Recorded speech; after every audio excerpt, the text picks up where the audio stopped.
Chapter 7. ఆందోళన మీ బుర్రని పురుగులా తొలిచేయకుండా చూడండి. నేను బతుకున్నంత కాలం బహుశా గుర్తుండిపోయే ఒక విచిత్రమైన కథని మీకు చెప్తాను. న్యూజెర్సీలోని మేపల్వుడ్ అనే ఊళ్ళో ఉండే రాబర్ట్ మూర్ నాకు ఈ కథ చెప్పాడు. మార్చి 1945లో నా జీవిత కాలంలోకెల్లా పెద్ద పాఠాన్ని నేను నేర్చుకున్నాను.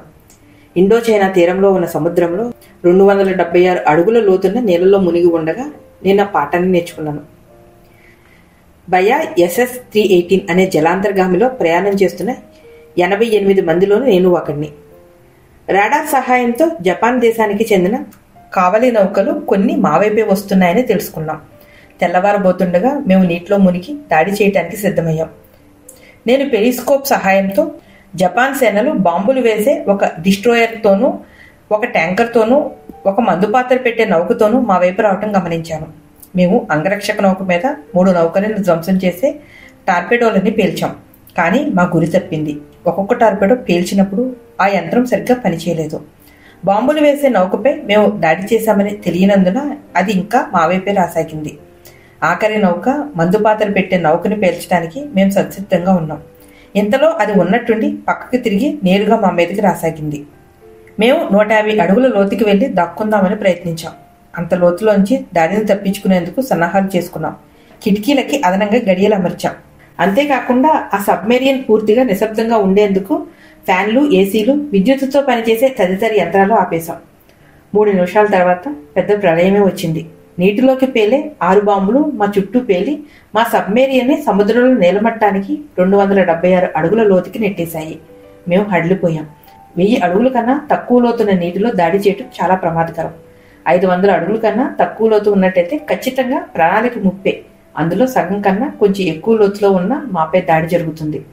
భద్రత దృష్ట్యా ఆలోచిస్తే మోకాల లోతు నేలనే ఆనాలి.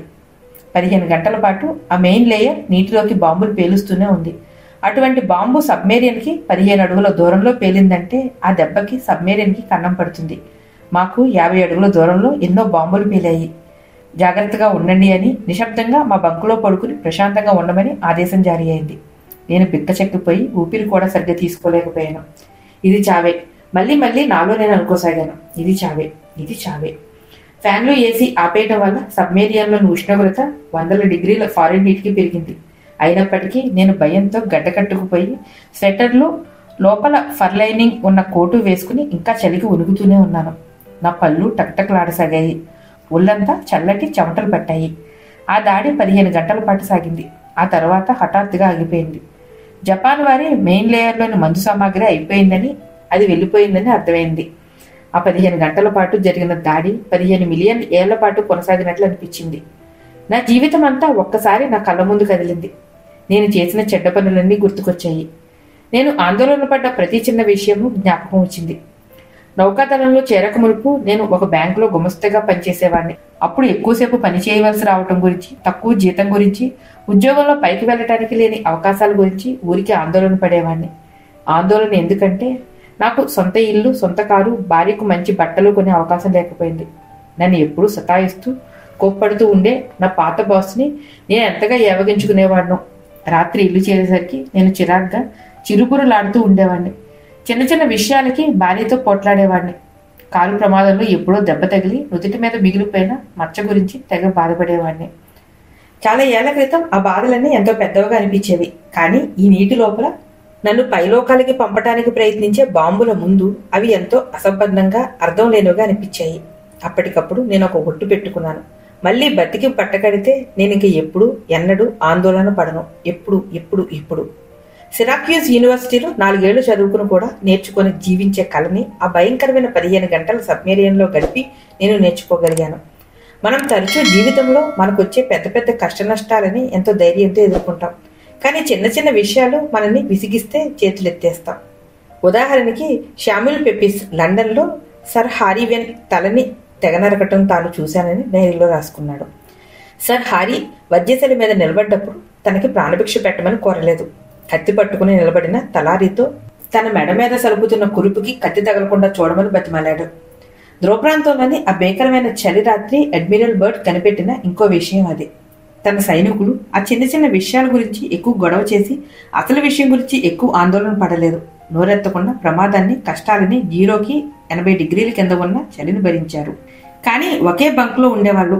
అవతలివాడు తన సామానుని తన వైపు కొద్దిగా తోశాడని, పూర్తిగా అతనితో మాట్లాడటం మానేయటం నాకు తెలుసు. ఇంకో సైనికుడికి తన పక్కన కూర్చున్న వ్యక్తి అదే పనిగా నవ్వులుతుండడం చూస్తే తిండి సహించేది కాదు. అందుకే ఆ సైనికుడు భోజనాల గదిలో అటువంటి వ్యక్తి కంటపడకుండా ఉన్న జాగాలో కూర్చుని భోంచేసేవాడు. ధ్రువ ప్రాంతంలోని క్యాంపుల్లో అటువంటి చిన్న చిన్న విషయాలు సైతం ఎంతో క్రమశిక్షణ గల వాళ్ళని దాదాపు విచ్చివాళ్ళని చేయగలవు అన్నాడు అడ్మిరల్ బర్డ్. మీరు ఇంకా విషయాన్ని కూడా చెప్పి ఉండాల్సింది బర్డ్. చిన్న విషయాలు వివాహితులను పిచ్చివాళ్ళని చేయగలవని, ఈ ప్రపంచంలో దుఃఖాలకి సగం వరకు అవే కారణమని చెప్పి ఉండవచ్చు. కనీసం విజ్ఞులు చెప్పేది అదే. ఉదాహరణకి షికాగోలోని జెఫ్ జోసెఫ్ సబాత్ కలిసిమెలిసి సవ్యంగా వివాహ జీవితం గడపమని 40,000 జంటలకి మధ్యవర్తిగా వ్యవహరించాడు. దాంపత్య జీవితంలో దుఃఖం చేటు చేసుకోవడానికి అతి చిన్న విషయాలే కారణం అంటాడాయన. న్యూయార్క్ కౌంటీలో ఒకప్పుడు డిస్ట్రిక్ట్ అటార్నీగా పనిచేసిన ఫ్రాంక్ ఎస్ హోగన్, మా క్రిమినల్ కోర్టులో సగం కేసులు పూర్తిగా చిన్న చిన్న విషయాల దగ్గర మొదలవుతాయి. బార్లలో చేసే ప్రేలాపనలు, ఇళ్లలోకి రంది, అవమానపరిచే ఒక విమర్శ, చులకన పరిచే ఒక మాట, దురుసు ప్రవర్తన, ఇలాంటి చిన్న చిన్న విషయాలే పెద్ద పెద్ద కొట్లాటలకి, హత్యలకి దారితీస్తాయి. మనలో చాలా తక్కువ మందికి క్రూరంగానూ ఎక్కువగానూ అన్యాయం జరుగుతుంది. మన ఆత్మగౌరవాన్ని దెబ్బతీసే చిన్న చిన్న దెబ్బలే, అవమానాలే, మన అహంకారాన్ని కుదిపేసే చిన్న చిన్న విషయాలే ఈ లోకంలో సగం బాధలకి కారణం అని అంటాడు. ఎలినోర్ రూజ్వెల్ట్ వివాహం చేసుకున్న కొత్తలో తను కొత్తగా నియమించిన వంట మనిషి వంట సరిగ్గా చేయలేదని రోజుల తరబడి ఆందోళన పడింది. కానీ అదే ఇప్పుడు అలా జరిగితే నేను నోరు చప్పరించేసుకుని ఆ సంగతి మర్చిపోతాను అంది రూజ్వెల్ట్ భార్య. బాగుంది, పెద్దరికంగా వ్యవహరించడం అంటే అదే. క్యాథరిన్ ద గ్రేట్ కూడా ఎంతో పెద్ద నిరంకుశరాలైనప్పటికీ వంట మనిషి ఏ వంటకాన్నైనా పాడు చేస్తే నవ్వేసి ఊరుకునేది. నేను నా భార్య షికాగోలోని ఒక మిత్రుల ఇంటికి భోజనానికి వెళ్ళాం. మాంసాన్ని ముక్కలు కోసేటప్పుడు నా మిత్రుడు ఒక పొరపాటు చేశాడు. నేను దాన్ని గమనించలేదు. ఒకవేళ గమనించినా అంతగా పట్టించుకుని ఉండేవాడిని కాదు. కానీ అతని భార్య దాన్ని గమనించి మా ఎదుటే అతని నానా మాటలో అంది. జాన్, చేసే పని మీద ధ్యాస ఉంచు, నువ్వెప్పటికీ సరిగ్గా వండటం నేర్చుకోలేవా అని అరిచింది. ఆ తర్వాత మాతో ఈయన ఎప్పుడూ పొరపాట్లు చేస్తూనే ఉంటాడు, సరిగ్గా చేద్దామని అసలు ప్రయత్నించడు అంది. బహుశా మాంసాన్ని ముక్కలుగా కోయటం అతను నేర్చుకోలేదేమో. కానీ ఆమెతో 20 ఏళ్లు కలిసి జీవించడానికి ప్రయత్నిస్తున్నందుకు నేను అతన్ని మెచ్చుకుంటున్నాను. నిజం చెప్తున్నాను, ఆమె తిట్లు వింటూ పీకింగ్ డక్ ని, షార్క్ ఫిన్స్ ని తినే బదులు ప్రశాంతమైన వాతావరణంలో ఆవుపిండి నంచుకుంటూ హాట్ డాగ్స్ ని తినడానికి నేను ఇష్టపడతాను. ఆ సంఘటన జరిగిన కొద్ది రోజుల తర్వాత మా ఇంటికి కొందరు స్నేహితులు భోజనానికి వచ్చారు. సరిగ్గా వాళ్ళు వచ్చే ముందు నా భార్య నాప్కిన్ లో 3 టేబుల్ క్లాత్ కి మ్యాచ్ కావడం లేదని గమనించింది. ఆమె తరువాత నాతో చెప్పిన సంగతి ఇది. నేను వెంటనే వంట మనిషి దగ్గరికి పరిగెత్తాను.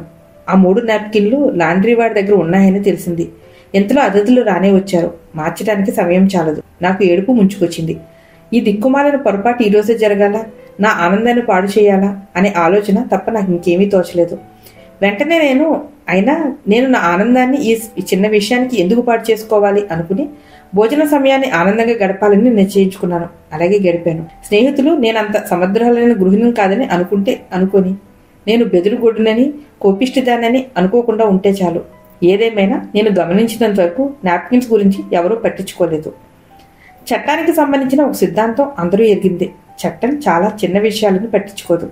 మనశ్శాంతి కావాలనుకున్న మనిషి కూడా అదే పని చేయాలి. చాలా మటుకు చిన్న విషయాల వల్ల కలిగే చిరాకుని అధిగమించాలి అంటే మన దృక్పథాన్ని మార్చుకోవాలి. ఆనందాన్ని ఇచ్చే ఒక కొత్త దృక్కోణాన్ని మనసులో అమర్చుకోవాలి. The had to see Paris వంటి పుస్తకాలని డజన్ల కొద్దీ రాసిన హోమర్ క్రై అనే నా మిత్రుడు దీన్ని ఎలా సాధించాలి అని చెప్పడానికి ఒక అద్భుతమైన ఉదాహరణ ఇచ్చాడు. తను ఒక పుస్తకాన్ని రాస్తున్నప్పుడు న్యూయార్క్లోని తన అపార్ట్మెంట్లో ఉన్న రేడియేటర్లు చేసే చప్పుడు అతన్ని దాదాపు పిచ్చివాడిని చేసింది. వాటిలోని ఆవిరి రకరకాల చప్పులు చేసేది. అతను తన బల్ల ముందు కూర్చుని విసుగు, కోపంతో ఆవిర్లు కక్కేవాడు. హోమర్ క్రై ఆ తర్వాత తనకు జరిగిన అనుభవాలని ఇలా చెప్పాడు. నేను కొంతమంది స్నేహితులతో కలిసి ఒక సాహస యాత్రకు బయలుదేరాను.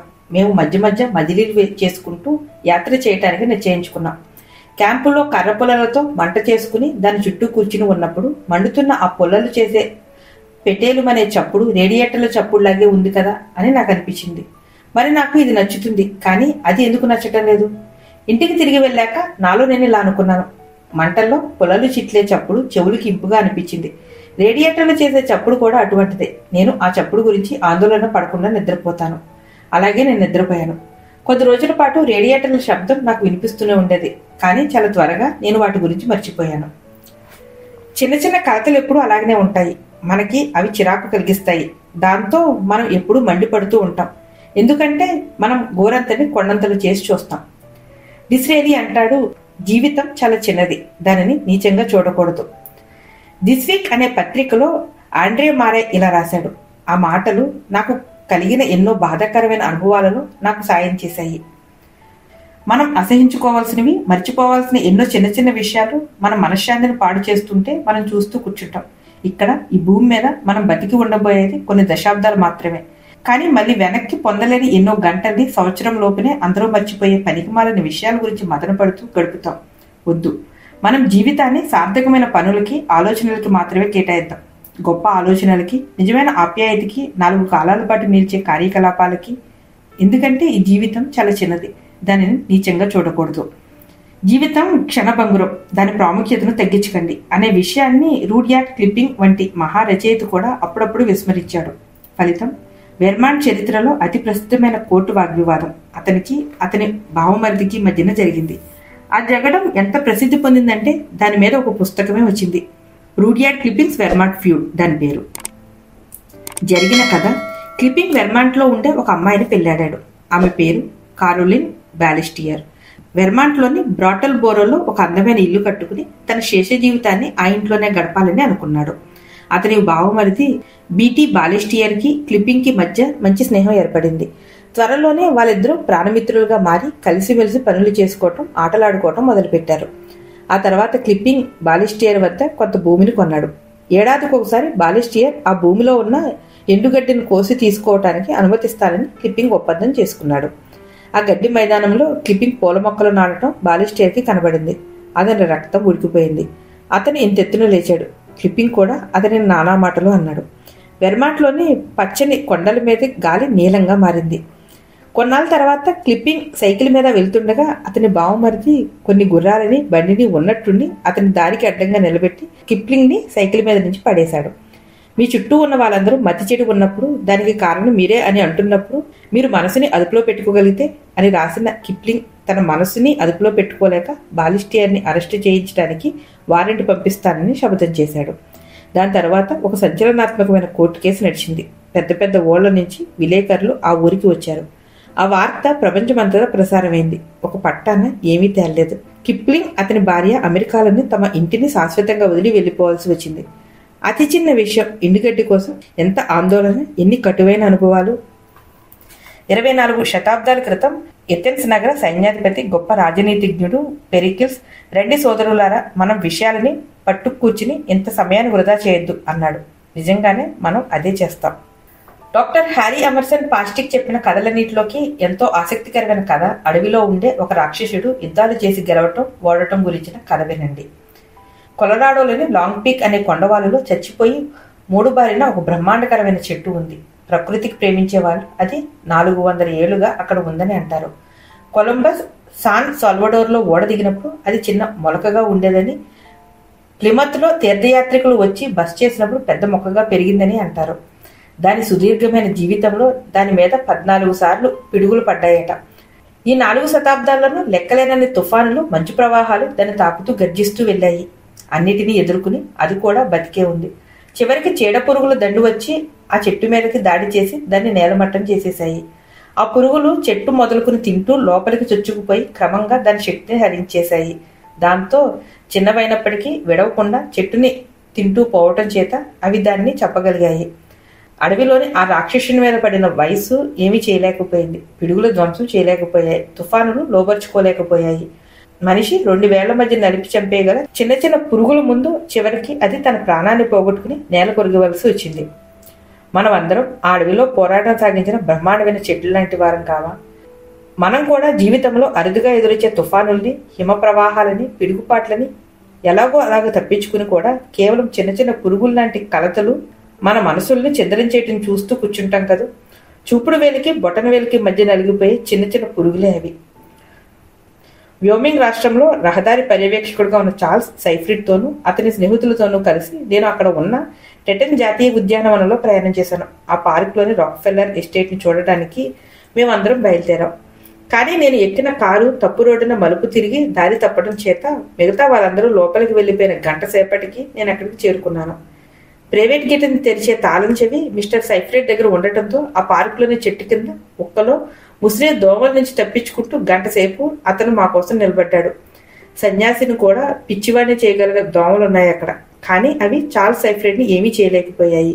మా కోసం వేచి ఉన్న సమయంలో అతను చెట్ల నుంచి ఒక చిన్న కొమ్మని కోసి దానితో విజిల్ తయారు చేశాడు. మేము అక్కడికి చేరుకునేసరికి అతను దోమల్ని తిట్టుకుంటూ కనిపించాడా? లేదు, అతను విజిల్ ఊతున్నాడు.